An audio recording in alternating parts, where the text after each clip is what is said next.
Boa noite. Hoje o trabalho que a gente vai apresentar tem como título Gestão Inteligente de Disponibilidade de Carregadores para Veículos Elétricos em Ambientes Acadêmicos. A motivação dessa pesquisa vem do crescimento acelerado da mobilidade elétrica em todo o mundo. Só em 2023, a frota global de veículos elétricos ultrapassou os 40 milhões e a previsão de até 2030 é que chega a 240 milhões. Aqui no Brasil, já circulam cerca de 93 mil veículos elétricos. O crescimento anual está acima de 50%. Mas a infraestrutura de recarga não acompanha esse ritmo. Temos pouco mais de 3.500 pontos públicos e a maioria é concentrada no Sudeste e Sul. Além disso, ociosidade e indisponibilidade de carregadores geram desperdício de investimento. Para ser uma ideia, um único ponto de recarga rápida pode custar entre 80 a 150 mil reais, apenas em instalação. Quando os usuários não encontram informações em tempo real, a tendência é que eles busquem alternativas externas ou até deixem de usar o veículo elétrico, comprometendo a atratividade da tecnologia. Então, o levantamento de algumas pesquisas mostrou que sistemas de monitoramento costumam reduzir até 30% o tempo de espera e de deslocamentos desnecessários, aumentando a eficiência da infraestrutura instalada. O ambiente universitário é especialmente estratégico para validar soluções desse tipo. As universidades concentram um grande fluxo diário de veículos, de pessoas, além de ser um espaço de inovação tecnológica. No caso da UFPB, o carregador localizado no bloco do KLM é um recurso importante, mas sem gestão digital atualmente, gerando filas ou uso ocioso e inadequado e às vezes subutilização da tecnologia. Foi esse contexto que motivou a proposta da nossa pesquisa. De maneira geral, o objetivo desse trabalho foi desenvolver e validar uma arquitetura de monitoramento inteligente e também de baixo custo para a estação de recarga do bloco do KLM na UFPB. Vou passar para Vinícius para ele dar alguns detalhes a respeito da nossa arquitetura. Também vou falar um pouco agora desse fluxograma que a gente tem aqui. Ele foi baseado na metodologia que a gente fez desse trabalho. Então, a gente começou com um problema, que foi o que o Ivni comentou, que seria o monitoramento do carregador elétrico. Embaixo a gente tem o modelo do carregador em específico que a gente está monitorando.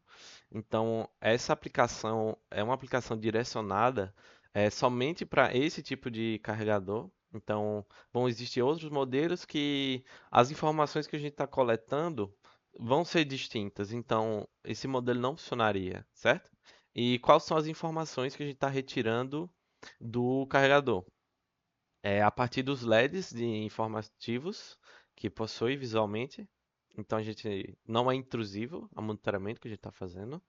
A partir do primeiro LED vermelho, que sinaliza se o carregador está ligado ou não. O segundo LED, o verde, que diz se ele está conectado no veículo elétrico. E o terceiro LED é verde também, que sinaliza se está carregando ou não o veículo. Bom, a partir desses três LEDs, a gente definiu três casos para análise, que seria o primeiro disponível, quando o LED de power está ligado, porém os outros dois desligados. O segundo caso a gente numerou como ocioso, em que o primeiro está ligado e o segundo está ligado também, ou seja, está conectado no carro, porém não está carregando o carro. E o terceiro caso é como ocupado, que seria o uso mais comum, que o carregador está ligado e está carregando o veículo. Bem, a partir disso a gente precisou idealizar uma forma de adquirir essas imagens para que a gente possa dizer, essa imagem é caso 1, essa imagem é caso 3. E com isso a gente começou fazendo a partir de um microcontrolador com uma câmera embutida já, que é a SP32 Cam. E inicialmente a gente fez um processamento clássico, a partir da análise bit a bit dos pixels da imagem, certo? Porém, devido ao ambiente, luminosidade e tudo mais, as imagens elas não possuem como é que eu posso dizer, uma replicabilidade boa. Quando a gente faz a análise de Odson de alto contraste, as imagens elas não são coerentes umas com as outras. E fica difícil de interpretar o que é LED ligado ou não. Então, por isso, a gente moveu para análise utilizando o IA, inteligência artificial. E a partir disso, a gente montou um banco de dados, um dataset, com várias fotos de cada caso.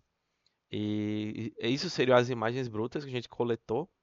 E a partir dessas imagens a gente montou um modelo de IA, certo? A partir utilizando o site EdImpulse, ele cria o modelo a partir do nosso dataset e ele também exporta uma biblioteca já utilizável para implementar em outros microcontroladores ou no próprio computador mesmo. A partir disso a gente fez outras avaliações que seriam para realmente comparar em comparação, que seria tirando fotos com o smartphone, para ver se como a S32 tem uma qualidade baixa na câmera, a gente ponderou que isso poderia estar diminuindo a acurácia do nosso sistema. Porém, com o acréscimo de mais fotos do smartphone, não foi isso que aconteceu. As fotos do smartphone não melhoraram a acurácia do nosso sistema. E mais pra frente eu falo disso. A gente também aplicou um método de data augmentation para inflar, digamos assim, um pouco o nosso banco de dados, para que tenha mais fotos, de fato, aumentando o banco de dados, espera-se que a acurácia aumente, já que ele tem mais casos para avaliar. Pronto. É, Aqui temos algumas fotos de como é que foi instalado no sistema. A primeira foto é com SP32 conectada a um power bank, direcionada para o carregador e capturando as fotos. E o segundo caso, com o uso do smartphone capturando as fotos também. Aqui eu estou mostrando um pouco do Edge Impulse do site. Essa primeira parte é o dataset, onde a gente enviou 178 imagens. Esse primeiro caso é somente de imagens da S22 Scan. Em seguida, e por sinal, a gente fez uma razão de treinamento e teste de 80 por 20%, que seria um ideal a ser seguido. E em seguida, a gente criou um impulso, que é o site nome é assim, que é onde a gente define qual o método de análise, digamos assim, para a criação do modelo. A gente usou como método classificação e criou três outputs de casos, que seriam caso um, caso 2 e caso 3. E também a gente definiu a resolução da imagem, como a gente botou a resolução igual à da câmera, certo? E em seguida a gente fez a classificação, em que a parte que ele faz o treinamento, então a gente define a quantidade de ciclos e quanto de processamento vai ser utilizado. E por fim, também tem a parte do próprio teste que o site faz. Ele retornou uma acurácia de 94% do nosso modelo e ele também mostra uma matriz de confusão. A gente pode tirar o que daí? Que o caso 3 foi 100% e só houve confusão no caso um em 5,9% dos casos. Esses dois pontos vermelhos, ou ele identificou como incerto ou de fato como incorreto. Ou seja, era o caso um, porém o modelo avaliou como caso 2 ou 3. E como resultados diretos, a gente pode dizer que seria a criação desses modelos para implementação em hardware e avaliar o impacto do acréscimo de fotos de smartphones junto do modelo da S32 Scan.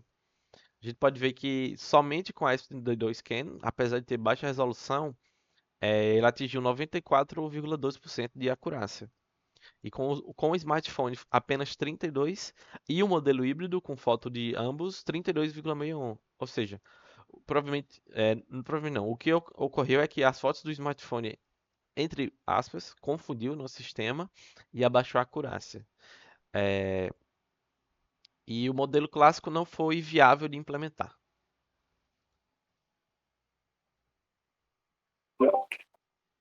Com isso, a gente pode concluir que a solução desenvolvida se mostrou viável, prática e escalável.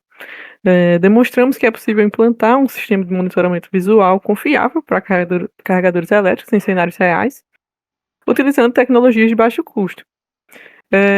Entre trabalhos futuros, destacamos a necessidade de expandir a base de dados, otimizar o consumo energético para ambientes sem infraestrutura elétrica e também integrar os resultados a plataformas web em tempo real, para que possa ser uma utilidade pública, ter a transparência e acompanhar o sistema em tempo real.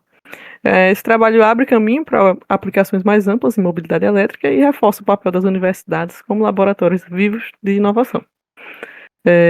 Demonstramos que soluções acessíveis podem trazer benefícios significativos, não apenas para o ambiente acadêmico, mas também para a sociedade em geral. Muito obrigada pela atenção. É isso.